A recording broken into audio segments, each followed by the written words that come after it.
भागलपुर में प्रखंड प्रमुख के बेटे की हत्या के बाद परिजनों से मिलने पहुंचे जाप सुप्रीमो पप्पू यादव।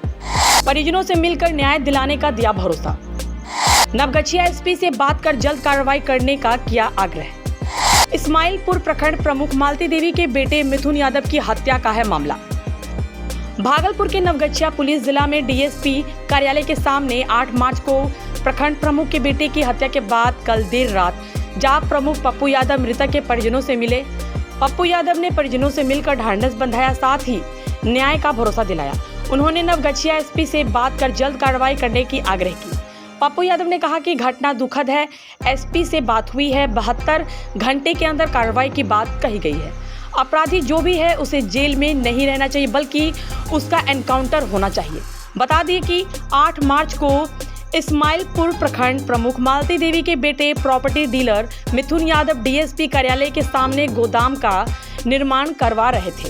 इस दौरान 3 नकाबपोश अपराधियों ने कई राउंड फायरिंग की। इसी दौरान 3 गोली मिथुन यादव को लगी थी। JLNMCH में उसकी मौत हो गई थी।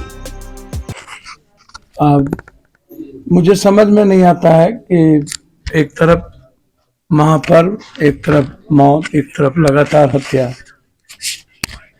हर दिन मैं अभी मिथुन यादव के परिवार के बीच हूँ।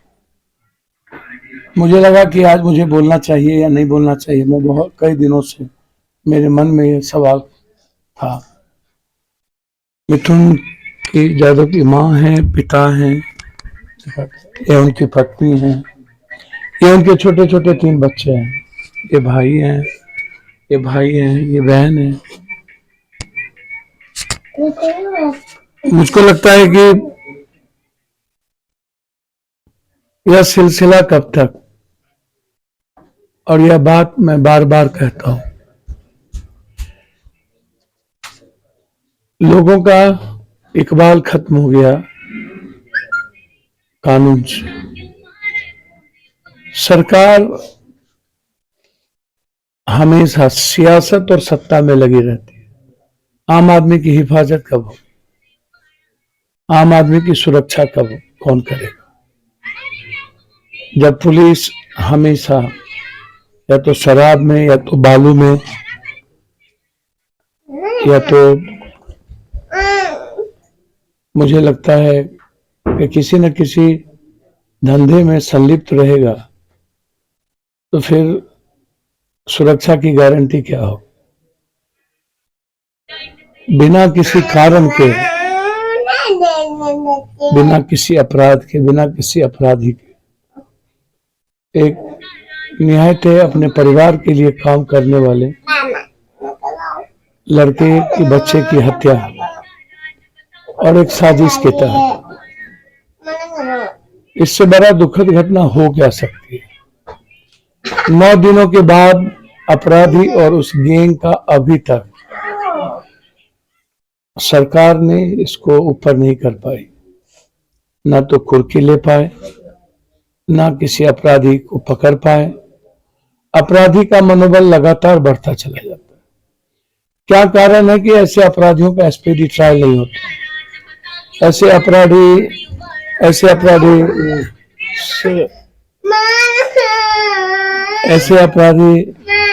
बचते क्यों नहीं? ऐसे अपराधी कैसे बच जाते हैं? जब हम इस परिवार में आए, उनके पिता के हालात, उनकी माँ के हालात, आवाज ठोकूं, उसके की जो परिस्थितियां उस परिवार की, ये मैं आपको इसलिए दिखा रहा हूं कि आप महसूस करिए सरकार के हालात और अपराधियों के मनोबल को। आप, ये उनके पिताजी हैं, हमारे परिवार के लोग हैं। क्या इस बिहार में, इस इलाके में आम आदमी सुरक्षित है?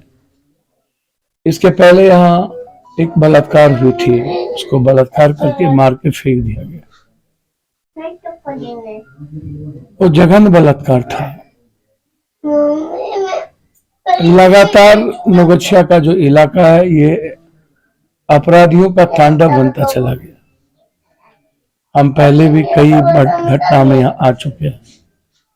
मैं सिर्फ इतना कहना चाहूंगा कि हम लोग मिलकर अपराधियों के खिलाफ सोशल मीडिया पर ट्रेंड करें। हम लोग लिखें सरकार को, हम इस बात को सरकार तक पहुंचाएं। ये हम सब का दायित्व बनता है। और जब तक अपराधी नहीं पकड़ाता है तब तक हमको मिथुन के न्याय के लिए बात करनी होगी। नवगछिया के अपराध मुक्त करने के लिए हमें बात करनी होगी। आम आदमी की सुरक्षा के सवाल पर हमें जिद के साथ लक्ष्य की ओर बढ़ना होगा। इसीलिए मैं खुद से लाइव हुआ। आज हम सबको सोचना पड़ेगा। पूर्णिया का चुनाव 26 अप्रैल को है, लेकिन मैं नवगछिया में हूं। हमें भूलना पड़ेगा ऐसे महापर्व में आम आदमी की खुशियों को ढूंढनी होगी, उसको मुस्कुराने के अवसर देने होंगे, उसके जीने का अधिकार देना होगा, उसकी जिंदगी में खुशियां देनी होगी।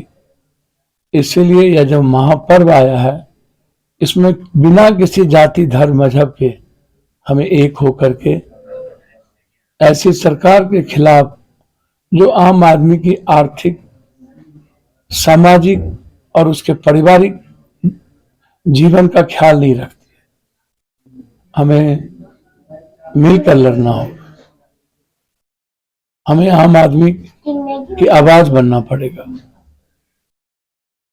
हम प्रणाम पूर्णिया के बाद आप सबके बीच इस चुनाव में जो कोसी सीमांचल और ये जो इलाका है भागलपुर खगड़िया, इस इलाके में हम आप सब से आग्रह करेंगे, यह चुनाव लोकतंत्र और संविधान और देश को बचाने के लिए।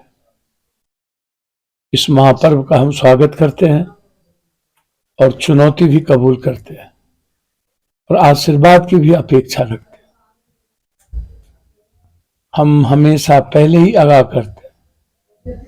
याद करिए, चुनावी बॉन्ड पर हम कल सुबह बोलेंगे, लेकिन जब वैक्सीन लगा रहा था लोग, तो हमने मना किया था इस देश को वैक्सीन नहीं लगा।